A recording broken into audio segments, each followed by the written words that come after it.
Hello, this is Darius with Divine Numerology doing the number 9, talking about 9 and how it relates to numerology, as well as the tarot and some of the astrological correspondences.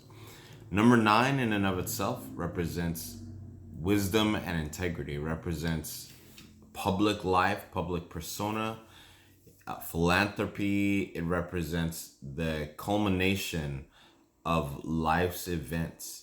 9 represents the giving and sharing of wisdom.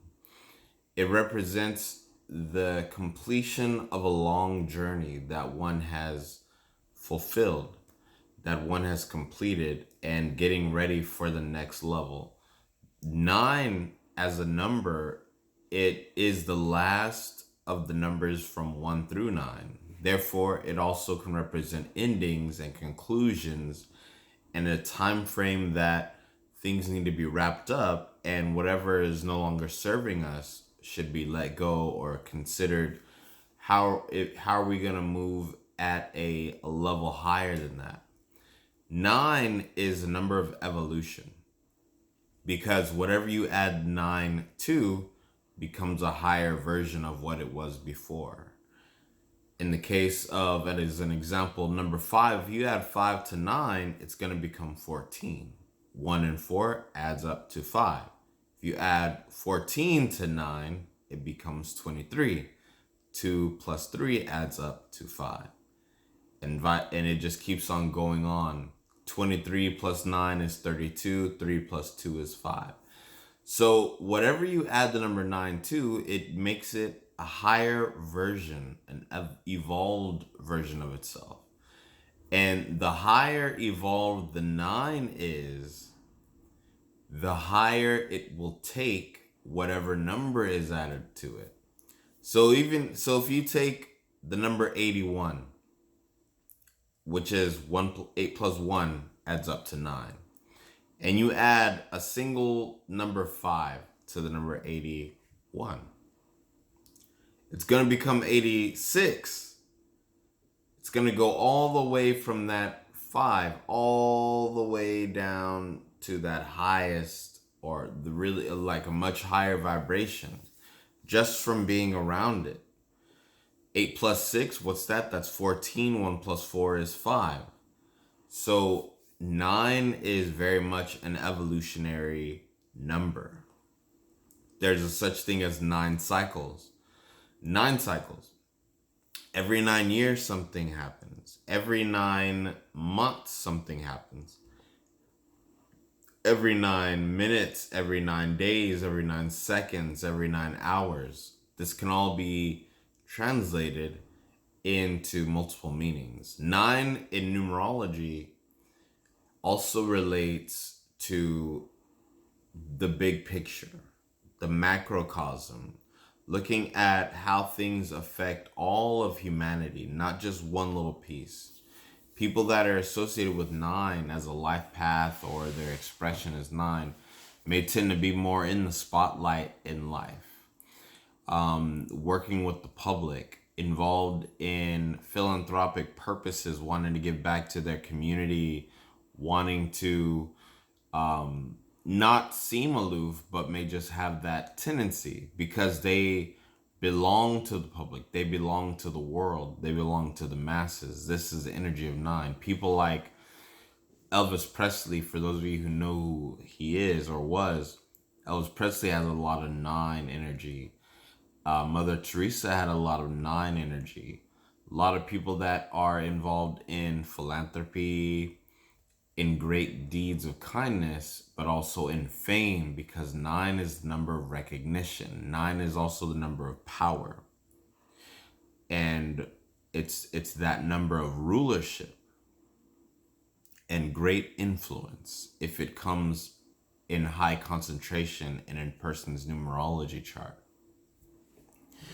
As it relates to the astrology, the number 9 corresponds to the planet Mars. 9 relates to Mars in that it's very fiery energy. 9 contains all elements inside of it as well. And just like water, fire, earth, and air. all of these four elements are contained in the number 9. It's known as the Grand Elemental. Mars, about war, competition, battle.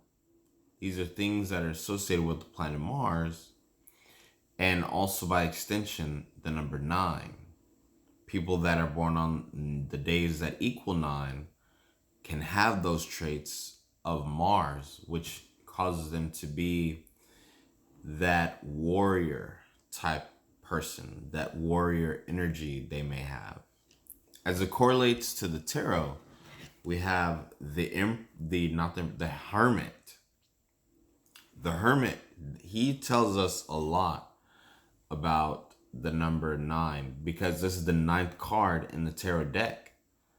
So with this energy of the hermit, we look closely and we see that it's an older man. It's an older gentleman who's lived his life. He's got the lamp. He's showing forth his wisdom, and he has the staff, that cane. And he's by himself in the picture. He's depicted by himself. And behind him, you can see mountains afar off. It looks like he's walking at night, and he's looking down, watching his step very carefully. So some of the astrological correspondences with this that we can see, this is associated with the sign Virgo. And you can see how carefully he's looking down, watching his step, making sure he's not making any mistakes as he's walking and going along. Also, we see association with the sun in the sense that he's carrying this lamp. In fact, the Hebrew letter associated with this card is the Yod, which is the letter that gives life to the language. One of the letters that gives life to the language, also known as the hand, a flame. In this lamp, he sheds light for others, not only for himself. The hermit is master at looking and going within. He's learned that on his path. When we get this card in a reading, it's letting us know that it's an important time to go within and even take time by ourselves and go into some form of isolation, whether that's inner isolation where we are processing things and really looking, analyzing, just like the Virgo does. Just like how it looks and asks questions, does internalization. Another card associated with 9 is the moon, because this is the 18th card in the tarot deck. And what do we notice? We notice that normally the moon is associated with deep emotions. It can be associated with periods where we're confused. Things may not all be clear because it's night. Sometimes things may not always be what they seem, and because the moon rouses with the emotions, the water element, the water energy. What do we see here depicted in the moon? We see this lobster depicted in here. This is an animal that can exist on the earth and in the sea, meaning its ability to adapt. We see a coyote and we see a dog, which is one is wild and one is domesticated. This card really is illustrating concentration. How do we get that? Because look in the middle. There's a path, a winding path, going left, right, up, and down. But no matter what direction that this path is going on, it's always moving forward. Similar to how the hermit is walking on this path. In fact, the hermit, if you look, he's probably closer toward that ending point. And those little things that are falling from the moon, those are yods, which is what this particular card is illustrating. The yod, the Hebrew character, these little flames are actually the Hebrew character that is associated with the hermit. They're called yods. Around the moon, there's 32 rays. These indicate the 32 rays, the 32 paths on the tree of life. you see the two pillars on the side. These are made by human hands. So we see evidence of wildlife, but also evidence of human creation and interaction with nature to bring about this scene. The element of water is seen, but also the element of earth. And to have that balance, concentration is needed to follow this narrow path. And that's exactly what the hermit is showing. Concentration on the path, you see. And it's at night, so the hermit lights the way. Not only for himself, but he lights the way for others that seek his guidance. And when he does, he realizes that his wisdom is not only for himself, but his wisdom finds true purpose when it's being able to be shared with others.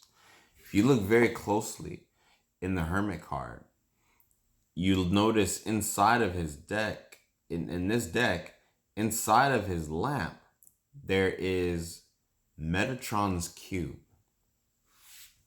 otherwise known as, some would call it, that six-pointed star. Also, some might call it a Merkaba, which is an energetic field that we have around us. It's glowing. So this is also it's involving angelic guidance, following our intuition, following angelic guidance, and allowing our steps to be guided by the divine. Going within, realizing that the way out is in. And that is my take on the number 9 as it corresponds to astrology, numerology, and the tarot. This is Darius with Divine Numerology. If you like what you saw here, feel free to subscribe, hit the bell and the notifications, and post any questions or comments on this channel, on this page. And I look forward to seeing you guys again. Enjoy your day and peace.